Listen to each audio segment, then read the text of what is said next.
Hey everybody, my name is Blaze and welcome to another video of Code Bytes. Today we're going to do RPG movement or proper RPG movement.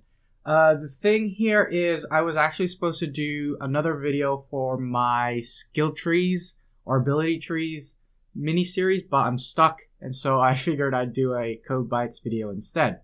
Now, another thing before we get started is if you haven't already watched it, I encourage you to go watch my previous video right here in Code Bytes about implementing Delta time into your Game Maker games. That's because we're going to be drawing on that knowledge here in this video. So let's get started. I have two objects here in my game. Okay, so I have one which is a controller object which has my global.delta time. And we update that every single frame or at the beginning of the frame. We also have the actual player and we have three variables here in the create event. We have the x-axis which controls the left and right movement. We have the y-axis which controls the up and down movement. And of course we have a speed variable which I have just set to 1. Now we also have a step event where I'm going to show you guys three of the most common ways that people in the past have implemented RPG movement, top-down RPG movement, or movement in Game Maker in general. Now, each and every single one of these has a flaw. However, with the third one, you're probably the safest with the third method, which I haven't actually typed up yet.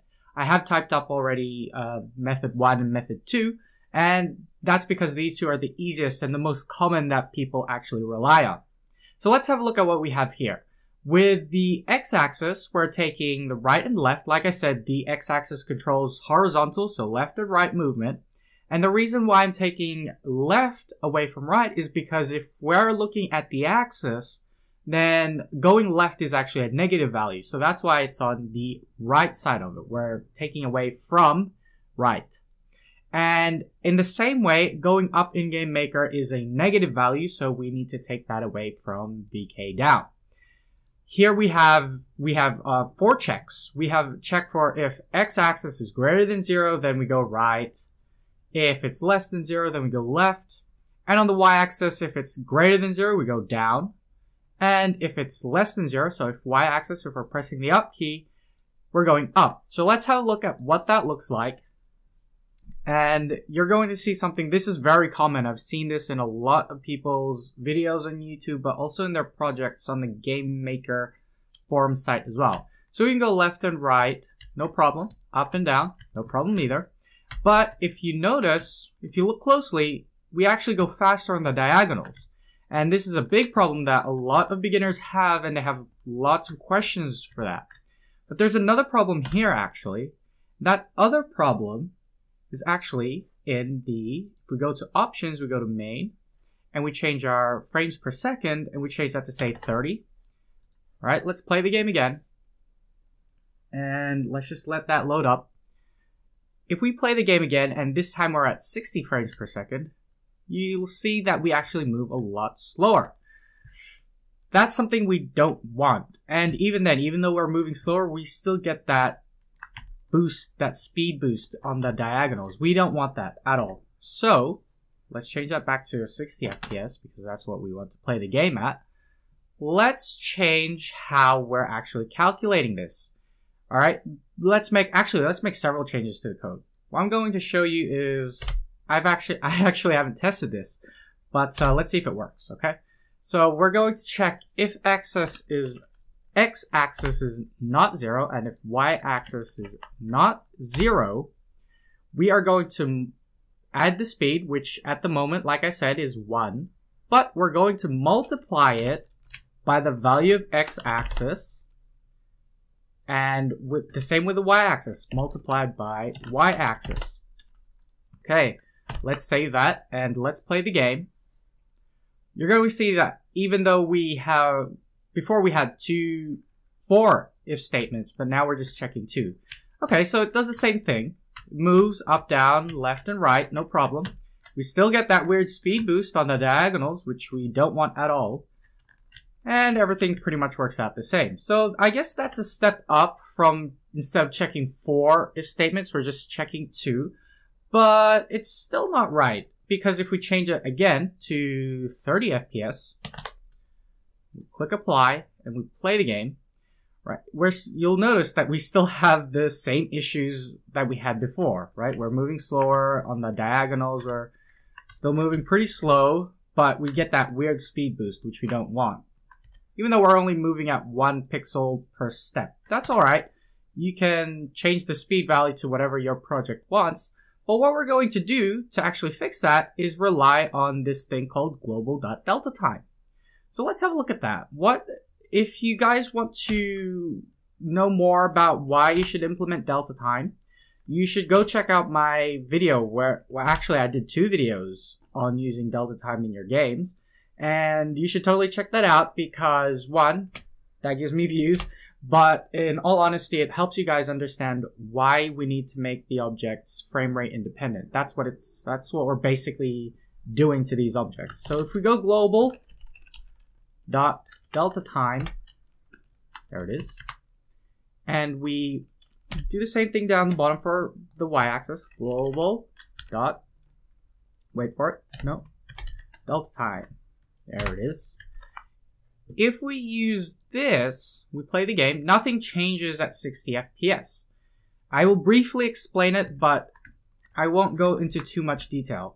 So basically, down here in the game object here, we're dividing 60 by 1 million, and we're multiplying it by delta time. What this does is it makes sure that the game runs at 60 FPS every single time. So I can only really show you the effects of delta time by adjusting the game speed. But if you can imagine, if you have 10, 20, 30 different things happening at the same time in your game, then most likely, and there's other things happening on your computer that happens while you're playing the game. Maybe you've got music playing, maybe you're browsing the net, or you're doing a lot of different things. Then your game is obviously going to lag. I can only simulate that with room speed. But if you can imagine how that works in terms of other things happening, especially on your user's computer, so you'll probably never meet your players, then you're going to want to make sure that their game runs as smoothly as possible. So by making it frame rate independent by using that global.delta time global function or global variable that we had, well, we've got this. So yeah, it looks kind of choppy, but at least it's moving at, well, it needs to be where it needs to be at the right time. So that's the biggest advantage here. However, with this method, we are still getting those weird speed boosts on the diagonals. We don't want that. So let's comment that out. Let's put these brackets in. So if you haven't noticed already, if you put these 2 here, so a slash and that star, the little star thing, in between or at the ends of some blocks of code that you want, you'll actually comment that out. So it's a good way to comment out several lines of code without having to put these weird double slashes before each line. So if you want to block out a whole chunk of code, then this is the way to do it. Use a slash and star at the start, and then star and slash at the end, and you'll block that off. I'll show you what I mean. If I go here, you see that each and every single one of these lines is just being decommented, I guess, is a way to put it. Now here's another method here. This is method 2. I call it method 2. And it's quite common. Here we have a local variable, which is direction. So if you don't know what a local variable is, when we put the keyword var before a variable name, we essentially make sure that it only gets called in this script. So in this case, var direction is only going to stay within the step event, or the script here in step, which is pretty much what we want. Okay, so what's here? What's this here? This function here basically takes 2 positions. So we have this is called point direction. And if you don't understand a particular function or you want to find out more, you can just hover your mouse over the function here in both GameMaker Studio 2 and Studio 1, actually, it'll work. And if you middle mouse click that, it'll take you to the help page about that particular function. So let's have a look here at point direction. And it takes two key components, right? It takes an origin, basically x1 and y1, and I guess a direction, hence the name. So the x2 and y2.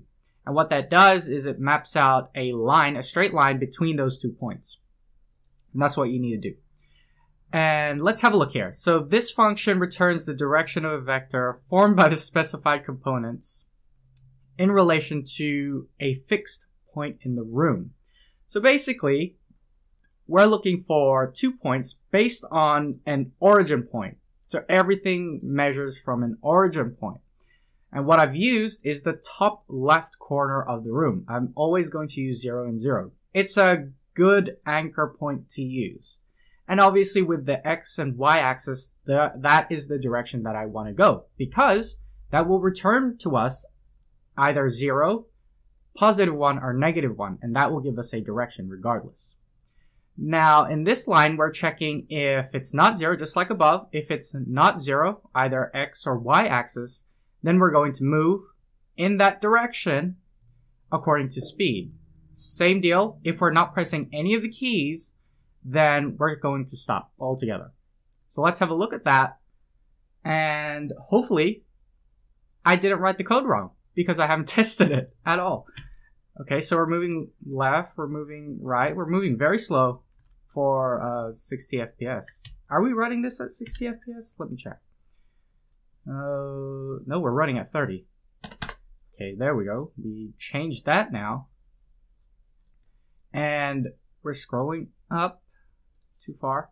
Let's play that again. This time we're playing definitely at 60 FPS.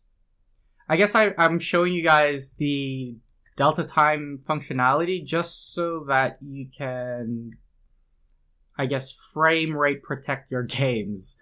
That seems to be a very big problem for beginners, is that it works on their computer, but they don't actually think about their users' computers, or the performance that their users can handle. So by making it frame rate independent, yes, it might look choppy, but at least it's going to be at the right place at the right time instead of moving super slow. So that's exactly what we want to do. You should make all of your objects that do move, that are animated, frame rate independent. It's useful for that. So here we go. We're moving pretty well. But if you noticed in the previous version of this, before I changed it to 60 FPS, I was moving pretty slowly. Let's see what happens if I change this to, in an extreme case, 5 FPS.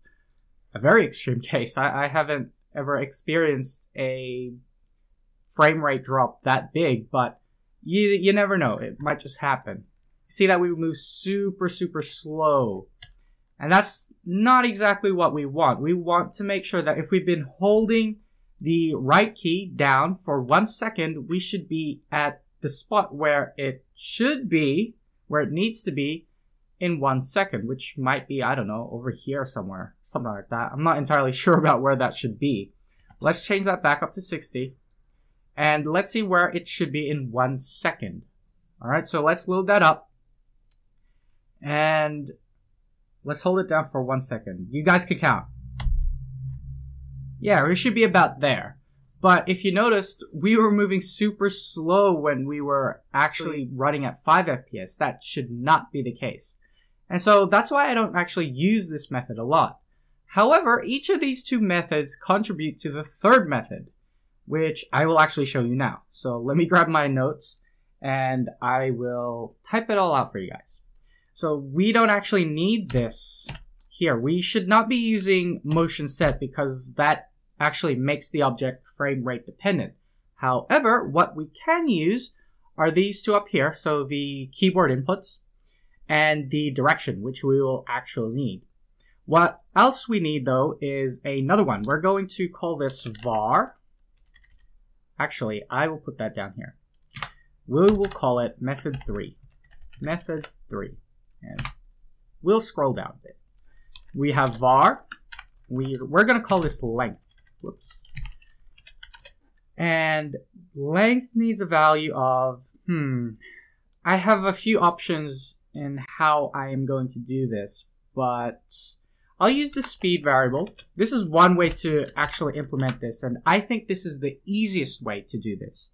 So we have speed multiplied by, and this might look weird, but stay with me. I'm going to type it out first and explain it to you guys after. So x-axis is not equals to 0, or y-axis is not equals to 0. Now, I want you guys to pause the video, have a look at this script, and try to guess what this means, okay? So pause the video now. Okay, good. So let me explain how this works. We're going to take our speed variable, which is, at the moment, 1. And we're going to multiply it by the value of x-axis as long as it's not 0. Or, this is the, I guess, the shorthand way of writing or in programming language. Or, if the value of y-axis is not 0. So, whether it's greater than 0 or less than 0, as long as it's not 0, then we're going to multiply our speed by that value. So it will give us either a positive or a negative value.